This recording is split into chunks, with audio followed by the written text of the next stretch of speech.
வணக்கம். மீண்டும் முத்தியாளகப்பன் ஜோஹர்லேருந்து பேசுகிறேங்க. இன்றைக்கி இந்த தலைப்பை பற்றி பேசுகிறதுக்கு இந்த காணொலி செய்ய காரணங்க. அதாவது மசோதா 355, அதாவது சட்டம் முன்வரைவு 355 என்னன்னு கேட்பீங்க.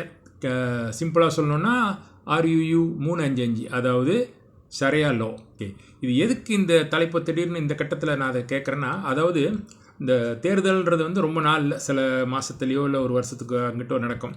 ஓகே, இது வந்து உதாரணத்துக்கு நம்மளுக்கு தெரியாது எப்படின்னா நடக்க போகுது தேர்தலோட முடிவு. ஒரு கால் நிலா கட்சி இன்றைக்கி இருக்கிற அரசியல் சூழ்நிலையில் பார்த்திங்கன்னா மற்ற எல்லா கட்சியும் அந்தரங்கத்தில் ஒரு மாதிரி உடஞ்சி ஆடி இப்படிக்கிட்டு இருக்குது.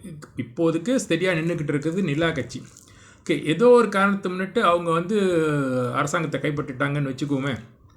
இது வந்து அவங்க ரொம்ப காலமாக நிறைவேற்ற முடியாமல் அப்படியே போய்கிட்டு இருக்கு. ஆனால் அவங்களோட ஒரு ஃபேவரட்டான ஒரு சட்டத்திட்டம் அவங்க கொண்டாடணும்னு நினச்சிக்கிட்டு இருக்கு. ஒரு கால் இதை வந்து நடைமுறைக்கு கொண்டாந்துட்டாங்கன்னா அப்போ என்ன நடக்கும் அப்படின்றதுக்கு தான் இந்த விஷயத்தை இன்றைக்கி பேசலான்ட்டு. அதாவது அவங்களுக்கு தேவை ஒரு ஒன்றும் இல்லைங்க. அதாவது பளிமண்ணில் 2 பகுதி ஓட்டு தேவை, அவ்வளோதான். அந்த பளிமண்ணில் இந்த 2 பகுதி ஒத்துக்கிட்டாங்கன்னா இந்த சட்டம் நடைமுறைக்கு வந்துடும். அப்படி வந்துட்டால் இப்போ தான் கேள்விக்குறி. நானும் சில சீனியர் லாயர்ஸ் ஒரு 2-3 பேர்கிட்ட நான் கேட்டேன், இப்படி நடந்தால் என்ன ஆகும். நான் அடுத்த கேள்வியில் சொல்கிறேன் என்ன கேள்வி கேட்டேன்னு. ஆனால் இவங்கக்கிட்ட இருந்து பதில் சரியாக வரல. சுற்றுறாங்க, நேராக சொல்ல மாட்டாங்க. அது நடக்காது, வாய்ப்பு இல்லை, இருக்காது, இப்படின்றாங்க. நான் கேட்ட கேள்விக்கு பதில் சொல்ல மாட்டேறாங்க. அப்புறம் தான் நான் யோசித்தேன், நான் கேட்டது வந்து லாயர்கிட்ட, அதனால் பதில் நான் அப்படி டைரெக்டாக எதிர்பார்க்க முடியாதுன்னு அப்புறம் நான் புரிஞ்சுக்கிட்டேன். நான் வேறு ஒன்றும் கேட்கலைங்க. அதாவது கேள்வி வந்து இப்போது இந்த RUU 355 நடைமுறைக்கு வந்துட்டால் எப்படி புருனாயில் வந்துச்சோ, புருனாயில் இப்போ வந்து RUU 355, அதாவது அங்கே உள்ள RUU 355 நடைமுறையில் இருக்குது. இப்போ மக்களுங்கள்லாம் அந்த சட்டத்தை தான் ஃபாலோ பண்ணணும். ஆனால் அங்கே வந்து மெஜாரிட்டி ஒரு இனத்தை சார்ந்தவங்க, அப்புறம் ஜனத்தொகை ரொம்ப சின்ன ஜனத்தொகை, அதனால் அது ரொம்ப வெளியே தெரியுதில்ல. இப்போ நம்ம மாதிரி நாட்டுக்கு, மல்டி ரேஷியல் நாட்டுக்கு இந்த நடைமுறை வந்துச்சுனால் எப்படின்றது கேள்வி நான் கேட்ட அந்த வழக்கறிஞர்கிட்ட கேட்ட கேள்வி. இந்த RUU 355 வந்தால், நடைமுறைக்கு வந்தால், இருக்கிற சிவில் கோர்ட் இருக்குமா இருக்காதா, இல்லை அதை ரிப்ளேஸ் பண்ணிடுவாங்களா? இப்போ தான் நாங்கள் ஷரியா லோவில் இருக்கோம், அது தேவையில்லை அப்படின்ட்டு. ஸோ அது கேள்வி, அதுக்கு பதில் வரல. ரெண்டாவது கேள்வி,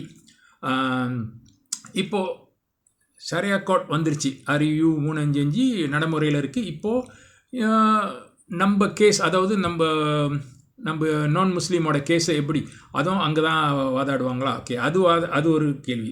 இன்னொரு கேள்வி, இப்போ நம்ம இந்திய லாயர், இப்போ இருக்கிற லாயர் இருக்காங்களா, இவங்கெல்லாம் அந்த கேஸை வாதாட முடியுமா ஷரியா கோர்ட்டில் போய்? ஏன்னா எனக்கு தெரிஞ்சு ஷரியா கோர்ட்டில் மற்ற இனத்தை விடுவாங்களான்றது எனக்கு தெரியல. ஸோ இதாங்க. அப்போது நம்ம லாயர்லாம் வந்து அங்கே வாதாட முடியலன்னா அப்போ இந்த லாயரோட நிலைமை என்ன? இவங்களுக்கு என்ன வேலை? அதுக்கு அடுத்து இவங்க வந்து காலகாலமாக லாயராக இருக்காங்க. இப்போது ஷரியா கோர்ட் தான் வந்துருச்சுன்னா அங்கே வாதாடுறதுக்கு குறிப்பிட்ட ஒரு சமயமோ இனத்தோ சார்ந்தவங்க தான் இருக்கணும்னால் இவங்களோட நிலவரம் என்ன? அப்புறம் அடுத்த கேள்வி, நம்ம பிள்ளைங்களை அதுக்கு மேலே லாயருக்கு படிக்க வைக்கணுமா? அங்கே தான் வாய்ப்பு இல்லையே. ஸோ இதுதாங்க இந்த கேள்வி. இந்த கேள்விக்கு பதில் வரல. நான் இந்த ஸ்ட்ரெயிட் ஃபார்வர்ட் கேள்விக்கு பதில் வரல. ஸோ அதாங்க இந்த விஷயத்தை நான் இப்போ போட்டு உடைச்சதுக்கு காரணம் இதுதான். ஒரு கால் வந்துருச்சுன்னா, ஏன்னு கேட்டிங்கன்னா, வர தேர்தல், எப்போதும் தேர்தல் வரப்போலாம் ஒரு வார்த்தை சொல்லிகிட்டு இருப்போம், இதுதான் பெரிய தேர்தல், ரொம்ப வித்தியாசமான. ஆனால் உண்மையாகவே இந்த வரப்போகிற தேர்தல் ஒரு வித்தியாசமான தேர்தல், நம்ம எதிர்பார்க்காத அளவுக்கு உள்ள தேர்தல். அதாவது இதை புரிகிற மாதிரி சொல்லணும்னா, 1967 பீராம்பலி ஒரு படம் எடுத்தார், ஒரு அருமையான படம். இந்த படம் வேறு சமுதாயத்திலையோ இல்லை வேறு நாட்டிலையோ எடுக்க முடியுமான்னு கூட எனக்கு தெரியல. குறிப்பாக நம்ம இந்திய சமுதாயத்தில் இது வந்து வாய்ப்பே கிடையாது. ஆனால் அவர் ஒரு படம் எடுத்தார். படம் பேர் வந்து குல்வார்க நம்ப்ளோஸ் மிலன். இது ஒரு காமெடி படம், ஆனால் ரொம்ப யோசிக்க வேண்டிய ஒரு படம். அதாவது யாரை கல்யாணம் பண்ணுறான்னு தெரியாது. அப்போ வந்து வீட்டு டிரைவரோட மகளை கல்யாணம் பண்ணுற மாதிரி, அப்புறம் வீட்டு டிரைவர் வந்து தோட்டக்காரனோட மகளை கல்யாணம் பண்ணுற மாதிரி, அப்புறம் வீட்டு ஓனரோட மகன் வந்து தோட்டக்காரனோட மகளோ என்னமோ அந்த மாதிரி ஒரு மாறி கல்யாணம் பண்ணி எப்படி கூப்பிடுறது, முறை வச்சு கூப்பிடுறதுன்னு இல்லாத அளவுக்கு அது ஒரு காமெடி சீனாக எடுத்த படம்.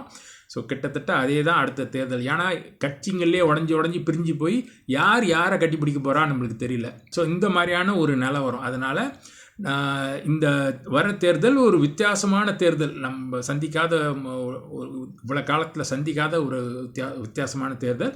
ஆனால் இந்த இத்தனை கட்சிகளையும் ஸ்டெடியாக இப்போதைக்கு நிற்கிறது நிலா கட்சி மட்டும்தான். ஸோ அதனால தான் நான் இந்த விஷயத்த சொன்னேன். ஓகே, இப்போது இந்த காலத்தில் என்னை கேட்டிங்கன்னா என்னாலையும் சொல்ல முடியல யாருக்கு ஓட்டு போடணும் போடக்கூடாதுன்னு. ஆனால் என்னோட தனிப்பட்ட ஒரு அட்வைஸ் என்னன்னு கேட்டிங்கன்னா, முடிஞ்சால் ஓட்டு போடுறதா இருந்தால் கொஞ்சம் யோசிச்சு போடுங்க. ஏன்னா இந்த கான்செப்ட் இப்போது இந்த RUU 355 வரணும்னா அங்கே நிலா கட்சி ஆட்சிக்கு வரணும். நிலா கட்சி யார் கூட இருக்கான்னு யோசிச்சிங்க.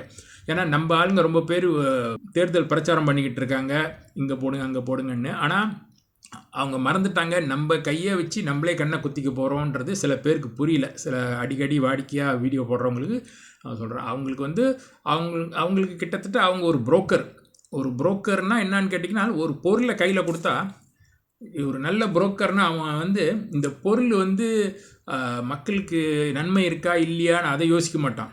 இதை நான் விற்று கொடுத்தா எனக்கு என்ன லாபம் கிடைக்கிது அவ்வளோதான் யோசிப்பான் ஒரு நல்ல புரோக்கர். அவனுக்கு அந்த பொருள் போய் எப்படி வேலை செய்யும்போது அது போய் டோன்ட் கேர். கிட்டத்தட்ட அப்படி தான் இருக்காங்க நம்ம சமுதாயத்தில் இப்போது சில பேர்கள். அது அவங்களுக்கு அவங்களோட பர்சனல் லாபம் கிடைக்கணும், அதுக்கோசரம் பரவாயில்ல எப்படி போனாலும் பரவாயில்லன்ட்டு. இப்போ இந்த சமுதாயம் யாரை நம்பி போகிறதுன்றது தெரியல. ஸோ அதனால் நம்ம சொந்த மூலையே பாய்ங்கன்னு நான் சொல்ல வரேன். யோசித்து பாய்ங்க. இந்த இது நடைமுறைக்கு வந்தால், அதாவது நான் சொன்ன மாதிரி நிலா கட்சி அதிகாரத்தில் உட்காந்து நாடை நியமிச்சிட்டால் வச்சுக்கிங்களேன், அவங்களோட கூட்டணியை சேர்ந்து பாதிக்க போகிறது நிச்சயமாக நம்ம ஃபர்ஸ்ட் கிளாஸை நம்ம தான் பாதிக்க போகிறோம். ஏன்னா நம்மக்கிட்ட பலம் இல்லை, ஜனத்தொகை பலம் இல்லை, பொருளாதாரம் பலம் இல்லை, மற்ற விஷயத்தில் எல்லாம் வீக் பாயிண்டில் இருக்கும். அப்போது இந்த சட்டத்திட்டம் நடைமுறைக்கு வந்தால் நான் இதுக்கு மேலே எக்ஸ்பிளைன் பண்ணுறதுக்கு எனக்கு தெரியல. ஸோ அதனால் உங்ககிட்ட சொல்லிவிட்டேன், யோசித்து ஒரு மாட்ரேட்டான மல்டிரேஷியல் பார்ட்டியை யோசித்து இதுதான் சிறந்த பார்ட்டின்னு நினச்சி போட்டிங்கனால் நம்ம இன்னும் கொஞ்ச நாளைக்கு இருக்கலாம். ஓகேயா, இப்போ இருக்கிறோமோ இல்லை இதே மாதிரி இருக்கிறோமோ இல்லை இதோட கொஞ்சம் குறைவாகவும் தெரியல. ஆனால் அந்த கட்சி டோட்டலி மாறிடுச்சுன்னா ஆட்சி வேறு மாதிரி போயிடும். அதை கொஞ்சம் மைண்டில் வச்சுக்கிங்க. ஓகே, முடிஞ்சால் இந்த காணொலியை உங்களோட தெரிஞ்ச வழக்கறிஞர்லாம் இருப்பாங்க தெரிஞ்சவங்க, அவங்களுக்கு முடிஞ்சால் டெக் பண்ணுங்கள். முடிஞ்சால் அவங்க ஒரு எக்ஸ்பிளைன் பண்ணட்டும் இந்த நடந்தால் எப்படி. ஏன்னா இது நம்மளாம் அசம்ஷன் தான், நம்ம ஒரு யோசித்து தான் சொல்கிறோம். இதுதான் செட்டனான பதில் நம்மளுக்கு தெரியல. ஸோ அதனால் யாராவது வழக்கறிஞர் அங்கே இருந்தால், உங்களோட கூட்டாளிகளோ யாரோ இருந்தால் இதை பற்றி ஒரு காணொலி போட்டால் சிறப்பாக இருக்கும். நம்ம மக்களுக்கு ஒரு தெளிவு கிடைக்கும். இது நடைமுறைக்கு வந்தால் என்ன ஆகும். நான் கேட்ட கேள்விகள் இருக்குல்ல, இந்த கேள்விக்கு பதில் கிடைச்சா சிறப்பாக இருக்குங்க. இதை சொல்லி இந்த உரையை இதோட முடிச்சுக்கிறேங்க. நன்றி, வணக்கம்.